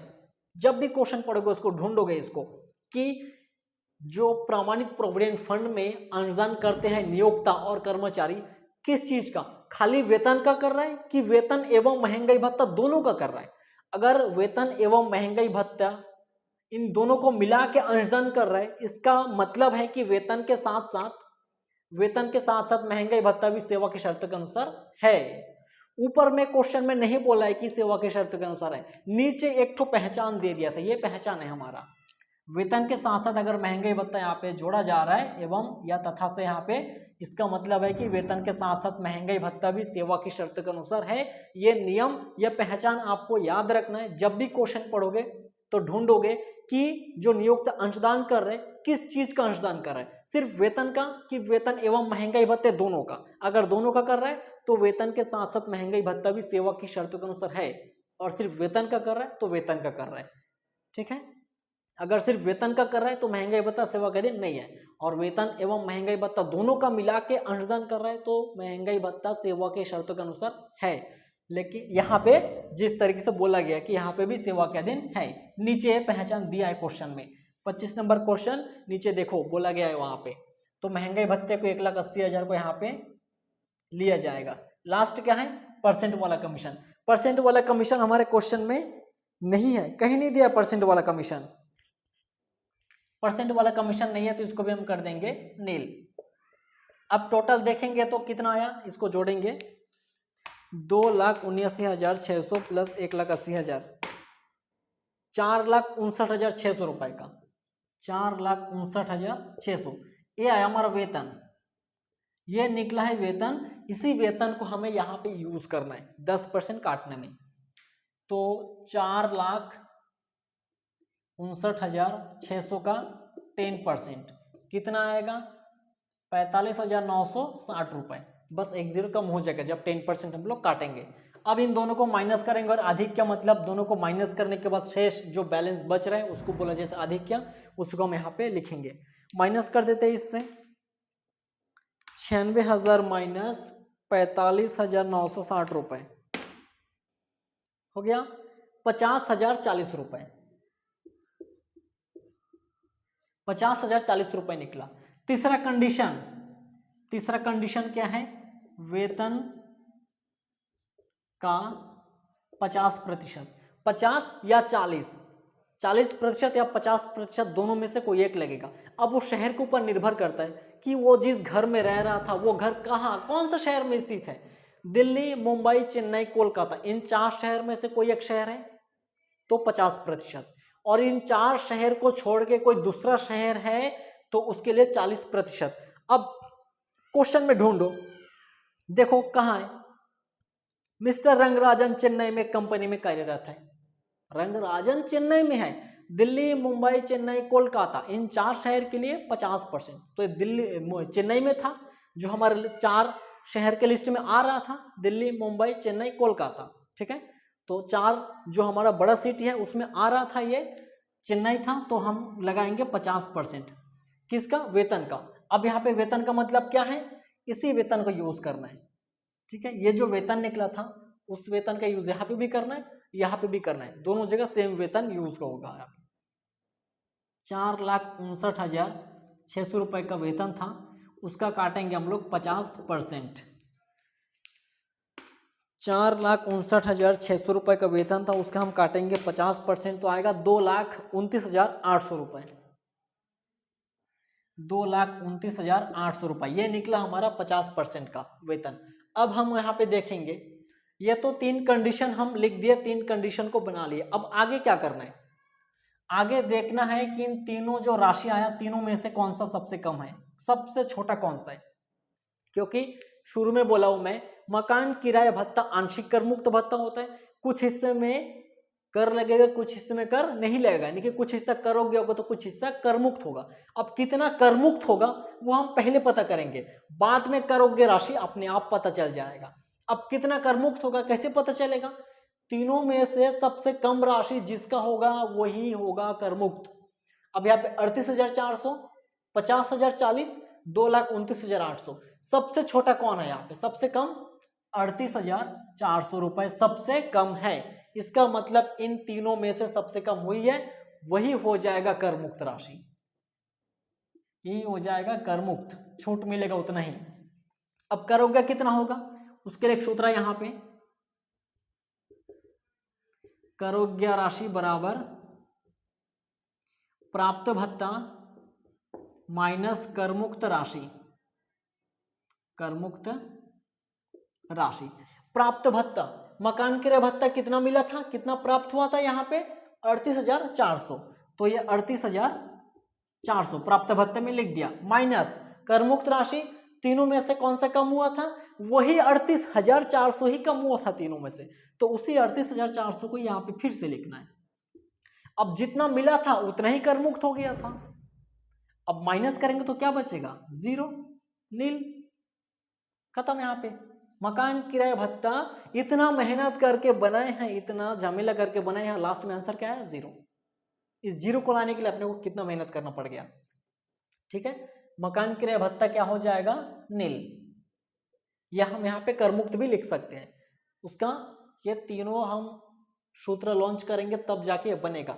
और यहाँ पे जो वेतन यूज हुआ, ये वेतन यूज हुआ है, तो कितना झमेला करना पड़ता है एक चीज को निकालने के लिए, कितना मेहनत करके निकाला, वो भी 0 आ गया, कितना दुख की बात है यहाँ पे, है ना। किसी को स्क्रीनशॉट लेना है, इसके स्क्रीनशॉट ले लो, नियम का भी मिटाना पड़ेगा, आगे बनाना है क्वेश्चन को, स्क्रीनशॉट लेना है किसी को, ले लो, हो गया। समझने है किसी को, प्रोसेस पूछो, कहां से समझ नहीं आया कमेंट करो सीधा डायरेक्ट, और समझ आ गया बढ़िया है। आगे क्वेश्चन को कंटिन्यू करेंगे। अभी क्वेश्चन में मजा आ रहा है कि नहीं आ रहा, थोड़ा बता देना कमेंट में, ठीक है। मजा आएगा तो बोल देना मजा आया थोड़ा सा। अब आगे क्या बोला गया है, कंपनी की ओर से फर्राश, रसोइया और माली दिए गए हैं, जिसका वेतन कंपनी प्रत्येक को 200 रुपए प्रतिमाह चुकाती है। वो जो कर्मचारी था रंगराजन, वो कंपनी में काम करने गया था चेन्नई में, तो कंपनी वाला उसके घर के लिए क्या दिया है, क्या क्या नौकर दिया है, फर्राश, रसोइया और माली। फर्राश प्रोवाइड किया है, रसोइया दिया है उसके घर के लिए, माली मतलब कर्म नौकर जो भी है उसको प्रदान किया है, और उन सब को 200 रुपए देना हर महीना। वो कौन पेमेंट करता है, मालिक। और एक चीज मैं कल क्वेश्चन में और बताया था, 23 नंबर 22 नंबर क्वेश्चन में भी बताया था, जो भी कर्मचारी का पर्सनल खर्चा होता है उसको खुद को उठाना चाहिए। उस पर्सनल व्ययों को अगर नियोक्ता वहन करता है, नियोक्ता उठाता है, तो वो बिल्कुल करोग्य होगा, फुली टैक्सेबल होगा। वेतन शीर्षक में करोग्य में उसको हमें शामिल करना पड़ेगा। अब यहाँ पे जो रसोइया, माली, फर्राश कंपनी के मालिक की तरफ से कर्मचारी को दिया गया था रंगराजन को, और किस लिए, उसके घर के लिए था, कंपनी के लिए नहीं था। कंपनी वाला उसके घर के लिए दिया है कि इन सबको रख लो अपने घर में, 200 रुपए वेतन दे देना, वो वेतन का पैसा भी मैं दे दूंगा। तो यहाँ पे मालिक, उसके रसोइया, उसके माली, उसके फर्राश, इन सब का 200 रुपए का खर्चा कौन उठा रहा है, रंगराजन को खुद को उठाना चाहिए था, लेकिन कौन उठा रहा है, मालिक उठा रहा है, नियोक्ता उठा रहा है, उसके कंपनी का मालिक, तो फुली टैक्सेबल होगा। तो यहाँ पे लिखना है फर्राश की सुविधा, फर्राश की सुविधा, फर्राश की सुविधा कितना, 200 रुपए पर मंथ, 12 दूनी 2400। फिर रसोइया की सुविधा, रसोई की सुविधा, इसको भी 200 रुपए वेतन देना है, 12 दूनी 2400 रुपए। माली प्रदान किया है, तो माली की सुविधा, ये सब सुविधा अनुलाभ है, ये सब ठीक है, ये कोई पैसा नहीं मिल रहा है। कितना रुपए का, 200 रुपए, 12 महीने का, 12 दूनी 2400 रुपए। और आगे क्वेश्चन में आगे क्या बोला गया है, उसे कंपनी की ओर से 2 मोटर कारें, एक बड़ी और दूसरी छोटी रखी गई है। उसको 2 कार दिया गया है कंपनी की तरफ से। रंगराजन को कंपनी की तरफ से कितना सारा चीज मिल रहा है, वेतन मिला है ग्रेड पे के हिसाब से, महंगाई भत्ता मिला, मनोरंजन भत्ता, मकान किराया भत्ता, ऊपर से अपने घर के लिए फर्राश, रसोइया, माली सब मिला है। अब 2 कार भी मिल रहा है, कितना नसीब वाला बंदा है। वहां पे देखो 2 कार मिल रहा है उसको। पहला कार, 2 कार मिल रहा है जो निजी उपयोग में भी आती है, यानी कि कार्यालय में भी यूज करता है, यानी कि कंपनी में आने जाने के लिए भी यूज करता है, और साथ ही साथ अपने घर के लिए भी यूज करता है। कंपनी केवल कार्यालयीन प्रयोग के खर्चे वहन करती है। अब देखो मसला, ये कार है, ठीक है, ये है अपना कार्यालय या उसका जो कंपनी है, और एक कर्मचारी का घर है यहाँ पे।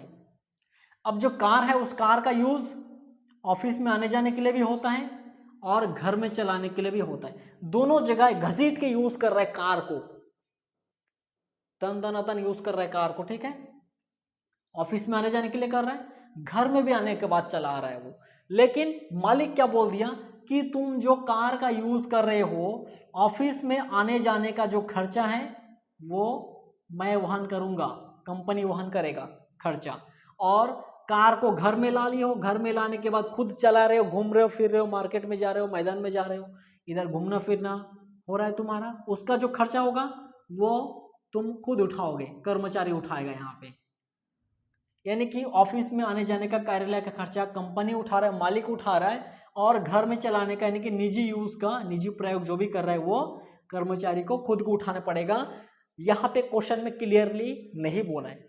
ठीक है, सिर्फ इतना बोल दिया है कि कार का कार्यालय के पीछे जो यूज होगा वो मालिक उठाएगा, कंपनी उठाएगा, और कार का निजी उपयोग जो कर्मचारी करता है उसका खर्चा कौन उठाएगा यहाँ पे नहीं बोला है, पर अपने को यहाँ पे फीलिंग समझना है।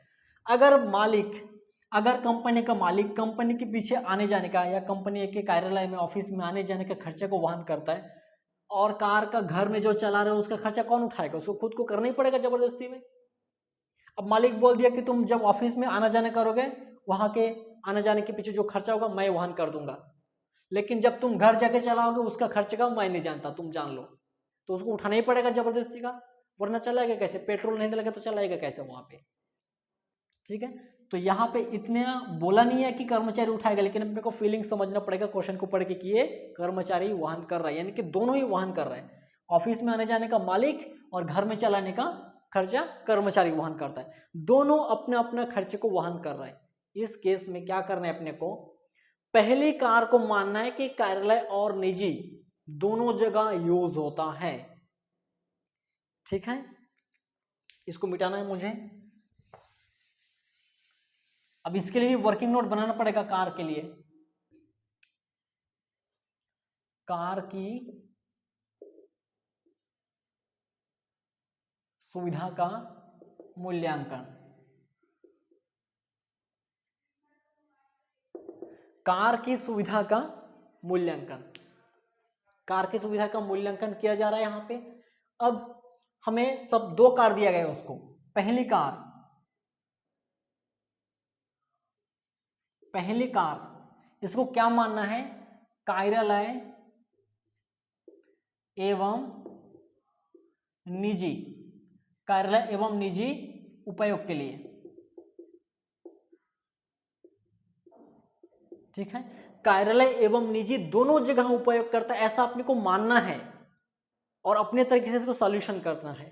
अब दोनों जगह यूज कर रहा है कार्यालय और निजी, यानी कि कार्यालय मतलब कंपनी में आने जाने का, और घर में आने के बाद भी वो चलाता है, दोनों जगह घसीट के चला रहा है। लेकिन खर्चा कार्यालय के जो खर्चा होता है मालिक उठाता है, और निजी खर्चा स्वयं उठाता है। इस केस में क्या होता है, बड़ी कार का 900, और अगर कार छोटी है पहला वाला तो 600 रुपए, और कार के साथ ड्राइवर देखे रखा है फ्री में तो ड्राइवर का 900 रुपए और जोड़ना पड़ता है। लेकिन यहाँ पे सबसे पहली कार क्या है, पहली कार बड़ी है और दूसरी कार छोटी है, तो बड़ी है तो 900 रुपए, बड़ी कार 900 रुपए प्रति माह, तो 900 इंटू करना है 12, कितना आएगा, 900 इंटू करेंगे 12 आएगा 10,800 रुपए। ये आ गया पहली कार का। पहली कार को मानना है कार्यालय और निजी दोनों जगह यूज हो रहा है, और कार्यालय का खर्चा मालिक उठा रहा है, खुद बोल दिया, और निजी उपयोग का खर्चा कौन उठाता है नहीं बोला तो अपने को समझना पड़ेगा कर्मचारी ही उठाता है यहाँ पे। तो दोनों के खर्चे अलग अलग उठा रहा है, दोनों जगह यूज हो रहा है कार का। कार बड़ी है 900 रुपए आ जाएगा, अगर कार छोटी होता तो 600 इंटू 12 हो जाता प्रति माह के हिसाब से। ठीक है, पहला कार बड़ी था 900 हो गया, 12 महीने का 10,800, यह पहली कार का मूल्य निकल गया। अब दूसरी कार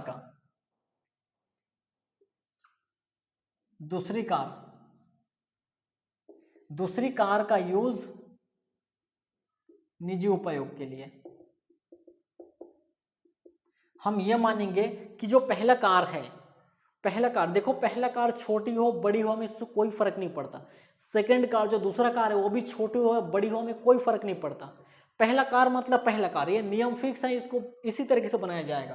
पहला कार को मानना है कार्यालय और निजी यूज दोनों जगह घसीट को उपयोग करता है, और खर्चा अगर पूरा मालिक उठाता है तो बड़ी कार 2400, छोटी कार 1800 और ड्राइवर का 900 रहेगा। लेकिन खर्चा अगर मालिक कार्यालय का उठाता है, कर्मचारी अपने घर का उठाता है, दोनों अलग अलग उठाता है इसी क्वेश्चन के तरह, तो बड़ी कार 900, छोटी कार 600, ड्राइवर का भी 900 हो जाएगा। ठीक है, यहाँ पे खर्चा दोनों उठा रहा था, इस कारण से ये लग गया, 2400 1800 नहीं लगा। अब सेकंड कार को मानना है कि वो सिर्फ निजी उपयोग करता है, घर में चलाता है, ऑफिस में नहीं जाता है। ऑफिस में जाने के लिए पहला कार ही काफी था। ठीक है, अब निजी यूज करता है, अब ये भी तो देखना पड़ेगा कार किसका है, मालिक का खुद का कार कर्मचारी को दिया था, कि मालिक कंपनी का मालिक का खुद का कार दिया है, कि कंपनी का मालिक किसी दूसरे व्यक्ति से कार को किराए पर लाकर कर्मचारी को दिया है, ये भी यहाँ पे देखना पड़ेगा। अगर इसके बारे में कुछ नहीं बोला है तो ये मानना है कि कंपनी का खुद का कार था, वो कर्मचारी को मिस्टर रंगराजन को दे दिया चलाने के लिए। लेकिन जब बोल दिया रहेगा कि कंपनी का खुद का कार नहीं है, वो किराए पर लाकर दिया, उस केस में नियम में थोड़ा चेंज आ जाता है, ज्यादा कुछ नहीं, मतलब 10% का हराश वहां पे नहीं जोड़ते हैं। ठीक है, बस इतने चेंजेस होता है। अब यहाँ पे क्या आएगा, नियम रख रखाव का व्यय, सेकंड कार का, यहाँ पे रख रखाव का खर्चा दोनों कार का दिया है, लागत मूल्य दोनों कार का दिया है, ड्राइवर का वेतन दिया है क्या, नहीं, ड्राइवर का वेतन नहीं दिया है। तो खर्चा दोनों कार का दिया है, लागत मूल्य दोनों कार का दिया है। दोनों कार में से पहली कार को हमें अपने तरीके से बनाना है यहाँ पे, इसके लिए हमें लागत मूल्य की जरूरत नहीं है, खर्चों की भी जरूरत नहीं है, रख रखाव के व्यय की जरूरत नहीं है। पहले कार के संबंध में रख रखाव का व्यय, लागत मूल्य सब दिया है क्वेश्चन में, हमें उसका यूज नहीं करना है, हमें अपने तरीके से यहाँ पे रूल लगाना है, उसको बनाना है। पहले कार का हो गया, सेकंड कार के लिए यूज करना है, ये नियम लगेगा, क्योंकि हमें मानना है ये निजी यूज करता है, और निजी यूज करता है लेकिन दिया कार को किस लिए था, मालिक बोलती है ऑफिस में, मालिक ने कार दिया, वो बोला था ऑफिस में आना जाने करेगा, लेकिन वो इतना चालाक है घर में जाके रख दिया दूसरे कार को, और सिर्फ घर में ही चलाता है वहां पे। तो निजी यूज जब करेगा, लेकिन करने किस लिए दिया था, ऑफिस में आने जाने के लिए दिया था, लेकिन कर किसके लिए रहा है, निजी उपयोग के लिए कर रहा है यूज। तो इस केस में रख रखाव का व्यय कितना है, सेकंड कार का ही देखना है। पहला कार तो हम अब बना चुके अपने तरीके से, अब सेकंड कार को देखना है। सेकंड कार का जो खर्चा है वो 60,000 रुपए है, कार के खर्चे सेकंड कार का 60,000, पहली कार का 80,000, वो हमें नहीं लेना है क्योंकि हम अपने तरीके से इसको बना चुके हैं, खत्म पहले कार का कहानी। अब सेकंड कार का जो खर्चा था वो 80,000 था। ठीक है, अब इसमें हम प्लस करेंगे लागत का 10%, लागत का 10%, लागत कितना है, पहली कार का 6 लाख और दूसरी कार का यानी कि बड़ी कार का 6 लाख और दूसरी छोटी कार का 3 लाख, तो 3 लाख रुपए छोटी कार का था, उसका 10%, 3 लाख का 10% काटेंगे तो आएगा ये 30,000 रुपये आएगा। और इसमें जुड़ेगा ड्राइवर का वेतन, ड्राइवर का वेतन हमारे पास क्वेश्चन में नहीं है तो जोड़ देंगे, ये हो जाएगा 90,000 रुपये। ठीक है, ये 90,000, इसमें से माइनस होगा, अगर कार के संबंध में कोई वसूली राशि है तो उसको माइनस करना है। क्वेश्चन में ऐसा कुछ नहीं बोला है कि कर्मचारी से कार के संबंध में कुछ राशि वसूल किया जा रहा है कि नहीं किया जा रहा है, ऐसा कुछ नहीं बोला है, तो हम उसको माइनस नहीं करेंगे। यही हो जाएगा सेकेंड कार का आंसर। पहले कार का 10,800, दूसरी कार का 90,000, दोनों को जोड़ो, पहली कार प्लस दूसरी कार, दोनों को जोड़ो, पहले कार का 10,800 था प्लस दूसरी कार का 90,000, टोटल मिलाएंगे तो 1,08,000 रुपये। ये हो जाएगा फाइनल कार की सुविधा का मूल्य। कार की सुविधा का मूल्य कितना है, 1,08,000 रुपये, दोनों कार का मिला के इस तरीके से गणना करना है। सब लोगों को कंफ्यूजन रहता है, पहले कंफ्यूजन हो गया, क्योंकि कार जो है सबसे बड़ा खतरनाक चीज है। सिंगल कार देता है तो ही लोगों को दिमाग खराब हो जाता है, डबल कार तो बहुत बड़ी बात है यहाँ पे। तो डबल कार को सीखना है, इसके लिए आपको प्रैक्टिस बहुत करना पड़ेगा, याद करना पड़ेगा। 10 टाइप के 10 कंडीशन में बटा हुआ है कार का नियम, कार का जो नोट है, इसका आप बुक पढ़ के तो समझ नहीं पाओगे। अल्ट्रा लेवल नोट्स आपको मिलेगा, टेलीग्राम चैनल ज्वाइन करो, नोट्स मांगो, नोट्स मिलेगा, नोट्स को पढ़ो तभी आपको पता चलेगा। 10 टाइप के 10 खंडों में बटा हुआ है कार का नियम को, उसको पढ़ना पड़ेगा आपको, तब आपको समझोगे, तब समझ में आएगा कि मैं अचानक यहाँ पे ऑफ कैसे लगा दिया। कंडीशन है, नियम है, तभी तो मैं लगा, अचानक बैनक मैं कहाँ से लगा दूंगा वहाँ पे। अब ये आया 1,08,000 रुपये कार की सुविधा का मूल्य। हम यहाँ पे मेन सॉल्यूशन में लिखेंगे कार की सुविधा का मूल्य 1,08,000 रुपये, यह हो गया कार की सुविधा का मूल्य। इसके बाद और क्वेश्चन में क्या दिया गया है, मान्यता प्राप्त भविष्य निधि में वेतन एवं महंगाई भत्ते का 8.33% अंशदान करता है प्रत्येक। इसका मतलब कर्मचारी भी 8.33% से अंशदान करता है अपने फंड में, मालिक भी यानी कि नियोक्ता भी उतना ही करता है 8.33%। अब जो कर्मचारी खुद अपना पैसा में से, अपने वेतन का पैसा में से अंशदान कर रहा है अपने फंड में 8.33% की दर से, वो यहाँ पे नहीं आएगा वेतन शीर्षक में, इसीलिए नहीं आएगा, इसीलिए कर मुक्त होगा यहाँ पे। उसके पीछे का रीजन है कि वो धारा 80C के अंतर्गत उसको कटौती मिल रहा है, वो धारा 80C में काम आएगा चौथा यूनिट में जाके, यहाँ पे उसका कोई काम नहीं है। लेकिन मालिक जो नियोक्ता उसके फंड में जमा कर रहा है 8.33% की दर से, वो यहाँ पे करोगे होगा, लेकिन वो भी 12% तक छूट रहता है। कितना प्रतिशत तक? 12% तक छूट रहता है। लेकिन मालिक कितना परसेंट से दिया है? 8.33% से दिया है, तो 12% से बहुत कम है, इस कारण से ये बिल्कुल कर मुक्त हो जाएगा, कर मुक्त हो जाएगा। 12% तक कर मुक्त रहता है नियोक्ता का अंशदान। नियोक्ता जो भी पैसा जमा करेगा उसके फंड में 12% तक कर मुक्त रहता है, उसके बाद एक्स्ट्रा जो भी बचता है उसको करोग्य में शामिल करना पड़ता है, करोग्य होता है, टैक्सेबल होता है। लेकिन यहाँ पे उसने कितना अंशदान दिया है? सिर्फ 8.33%, जो कि 12% से बहुत कम है, यहाँ पे बिल्कुल नील हो जाएगा। कहाँ तक नील होगा?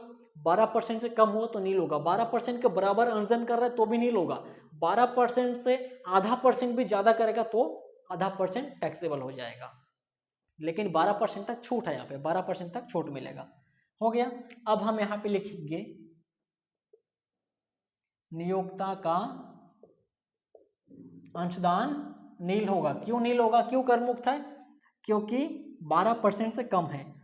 लेकिन खुद जो अंशदान किया था 8.33% की दर से मिस्टर रंगराजन कर्मचारी, वो यहाँ पे करमुक्त है, हम उसको लिखे नहीं यहाँ पे, इसीलिए नहीं लिखे, इसीलिए करमुक्त हो जाता है वो, क्योंकि धारा 80C में कटौती मिलता है, वो खुद का पैसा वो जमा कर रहा है वो। इसके अलावा क्वेश्चन में कुछ नहीं है, महा के अंत में दे होता है। जो हम ग्रेड पे की गणना कर रहे थे वेतन वाला, ये उसमें काम हो गया था। अब क्वेश्चन में कुछ नहीं है, पूरा खत्म हो गया, हम इसको जोड़ेंगे। ठीक है, मिटा दो इसको। अब हम क्वेश्चन को जोड़ेंगे, क्वेश्चन को जोड़ेंगे हम पूरा को। 2,79,600 प्लस 1,39,800, 1,80,000, 2,400, 2,400, 2,400 और इधर 1,08,000, 7,07,400, 7,07,400 इतना आया। ठीक है, ये हो गया इसकी शकल वेतन। माइनस कर देंगे धारा 16 के अनुसार मानक कटौती। ठीक है, धारा 16 के अनुसार मानक कटौती दिया जाएगा अधिकतम 50,000 रुपए तक। ये 2022-23 में भी 50,000 रुपए का ही था और 2023-24 में भी 50,000 तक ही है, इसमें कोई परिवर्तन नहीं आया है न्यू बुक में। ठीक है, माइनस कर देंगे 6,57,400 रुपए का, 6,57,400। क्वेश्चन क्या बोला है? क्वेश्चन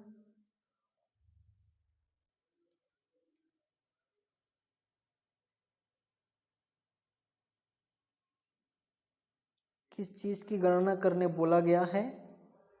हाँ, क्वेश्चन में थोड़ा लास्ट में और दिया है, देखो यहाँ पे एकदम एकदम लास्ट एकदम आखिरी लाइन में क्या बोला है, उसको कंपनी ने उनको कर मुक्त वेतन देने का अनुबंध रखा है, अतः उनके द्वारा दे आयकर 50,000 रुपए कंपनी द्वारा चुकाया। मैं पहले से बोला हूं, पर्सनल खर्चे का भार अगर नियोक्ता उठा रहा है तो पूरा करोगे होगा। आयकर कौन पटाएगा? करदाता खुद पटाएगा। अब रंगराजन आय कमाया तो आयकर भी वही पटाएगा। अब उसका दायित्व है आयकर पटाने का। अब उसके आयकर का भुगतान कौन कर रहा है? नियोक्ता कर रहा है, मालिक कर रहा है। तो फुली करोगे होगा, उसका पर्सनल दायित्व है आयकर पटाने का, वो भी मालिक पटा रहा है, तो ये बिल्कुल करोगे होगा। तो यहाँ पे आयकर का छोटा है, नियोक्ता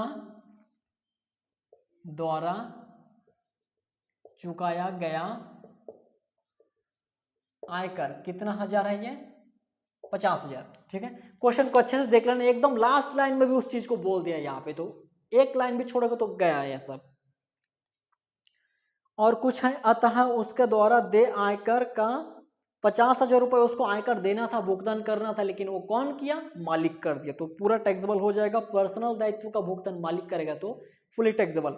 वेतन शीर्षक में करो ज्ञान में शामिल उसको करना पड़ेगा। अब क्वेश्चन खत्म हो गया। अब जोड़ते फिर से, अब जोड़ते हैं, अब आएगा आंसर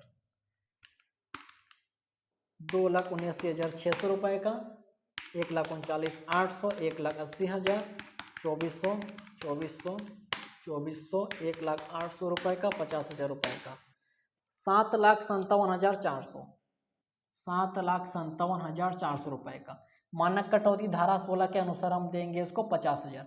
अब कितना बचेगा? 50,000 माइनस करेंगे तो 7,07,400 रुपए, यही हो जाएगा उसकी करोग्य वेतन।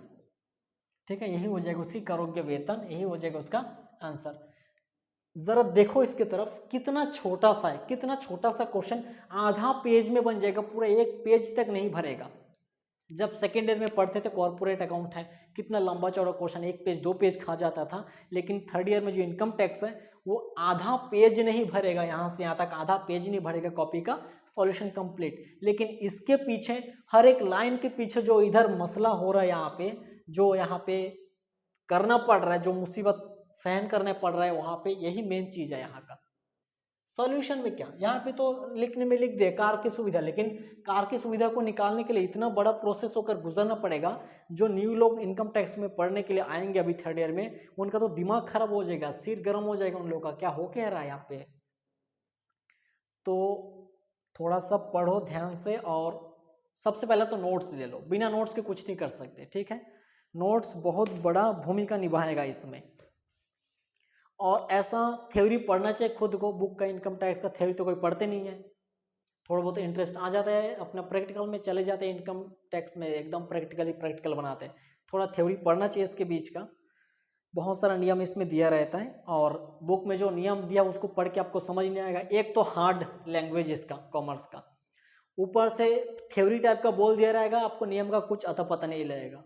अल्ट्रा लेवल नोट्स आपके लिए उपलब्ध है टेलीग्राम चैनल, वहां से ले लो, पढ़ लो और बनाना स्टार्ट करो, उड़ाना चालू करो इनकम टैक्स को। ठीक है, उतना भी हार्ड नहीं है जितना लोग साबित करते हैं। और टेलीग्राम चैनल का लिंक जो है कि तुमको दिया रहेगा वहाँ पे डिस्क्रिप्शन में, उसको ले लो वहाँ से, वहाँ पे सीधे जाओ वहाँ से और ले लो उसको। 25 नंबर क्वेश्चन खत्म हो गया। कोई भी प्रोसेस में कहीं भी किसी को डाउट है कमेंट में पूछो। एक तो शुरू का जो ग्रेड पे निकाले थे उसमें किसी को डाउट है तो मकान किराया भत्ते में या फिर कार की सुविधा के मूल्य में, कार की सुविधा के मूल्य में सबको डाउट होना चाहिए, ये होता है, इतिहास गवाह है, आज भी होता है और पहले भी होता, आज भी होगा, हो रहा है आज भी, आगे भी होगा। ठीक है, ये इतिहास गवाह है इसके लिए। अब अगर बोलोगे कि समझ आ गया तो मैं नहीं मान सकता, एक टेस्ट में क्वेश्चन दे दूंगा अपने से बना के, सबका हवा निकल जाएगा वहीं पे। ठीक है, इसीलिए कहीं भी कुछ किसी को भी थोड़ा दिक्कत जा रहा है पूछो, कहाँ पे दिक्कत जा रहा है, क्या प्रॉब्लम है। ये 25 नंबर क्वेश्चन था। ठीक है, 2022-23 की तुलना में 2023-24 में कोई चेंजेस नहीं आए, सेम टू सेम जो क्वेश्चन अभी तक हम लोग 2022-23 करके यहाँ पे बना रहे थे 23-24 कर देना, बाकी कोई यहाँ पे प्रॉब्लम नहीं है, बाकी सब सेम से। ठीक है, बाकी जितना सारा चीज सब बता दिया हूँ, अगर कुछ पूछना है पूछो, कमेंट करो, जरूर बताऊंगा वहां पे। और इस क्वेश्चन में यही तक, हम मिलेंगे नेक्स्ट क्वेश्चन 26 नंबर में और श्री राजीव के साथ। ठीक है, इस क्वेश्चन में ही तक। मिलते हैं नेक्स्ट वीडियो में। जय हिंद।